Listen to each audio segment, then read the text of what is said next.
আমার দুটি প্রশ্ন। প্রথম প্রশ্ন হলো যে যখন আমরা নামাজে সজ্জা অবস্থায় পা দুটি কি সজ্জারত পা দুটি কি একসাথে মিলে থাকবে না আলাদা থাকবে? পুরুষ এবং মহিলারা যে হানাফি মাযহাব অনুযায়ী বলবেন। আর দ্বিতীয় প্রশ্নটি হলো যে দলিল কোরআন থেকে সূরা নিসা আয়াত নম্বর ৮২ অধ্যায় ৪ এতে কোরআন বলতেছে অবিশ্বাসীরা কি কোরআনের প্রতি লক্ষ্য করে না? যদি কোরআন আল্লাহ ছাড়া অন্য কারো থেকে আসতো, কোরআনে অসঙ্গতি থাকতো, ভুল থাকতো, অবিশ্বাসীরা কি কোরআনের প্রতি লক্ষ্য করে না? যদি কোরআন আল্লাহ ছাড়া অন্য কারো থেকে আসতো তাহলে কোরআনে দ্বিমত থাকতো, ভুল থাকতো। সূরা নিসার ৮২ নম্বর আয়াত, এর মানে কি? কোরআন কি বলতেছে? জি, সাথেই থাকুন, আমরা জানাবার চেষ্টা করছি। মুহতারাম, আমরা যে প্রশ্ন শুনছিলাম প্রথমে, অমুসলিম দেশে দিন প্রচারের উদ্দেশ্য। জি, অমুসলিম দেশে দিন প্রচারের উদ্দেশ্যে যাওয়া যাবে, দিনের দাওয়াত দেওয়ার জন্য যাওয়া যাবে। আর বিশেষ করে যাদের ঈমান মজবুত আছে আর কি, জি, যারা গড্ডালিকে পূর্বায় গা ভাসিয়ে দেবে না বা বিজাতীয় সংস্কৃতির কাছে হার মানবে না, এমন লোকরা দাওয়াতি কাজ করার জন্য যাবে।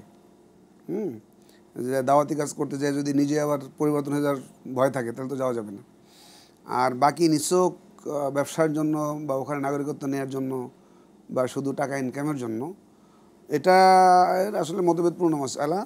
তবে যদি তার ঈমান নষ্ট হওয়ার ভয় না থাকে এবং ওখানে ইবাদত বন্দেগী করার নিশ্চয়তা থাকে তাহলে আশা করা যায় সমস্যা হবে না।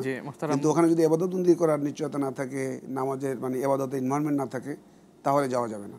জি মুহতারাম, আমাদের কাছে ফোনের মাধ্যমে যে প্রশ্ন এসেছিল, নামাজের সেজদায় পা কিভাবে রাখা হবে? নামাজের সেজদায় পা রাখতে হবে, উনি বোধহয় পা মিলানো কিনা আর কি। হ্যাঁ, সেজদারত অবস্থায় পা মিলাতে হবে। হাদিস আছে ইয়ারুসসু বাইনা কাদামাইহি, পা দুইটা মিলাবে।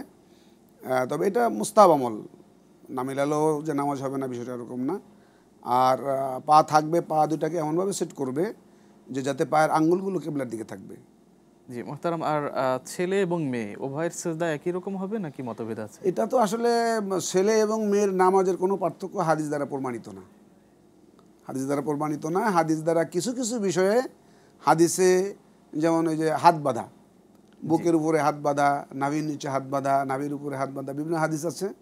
তো হানাফি মাযহাবে বলা আছে যে বুকের উপরে হাত বাঁধা নারীদের জন্য প্রযোজ্য, নাভির নিচে এটা পুরুষদের জন্য প্রযোজ্য।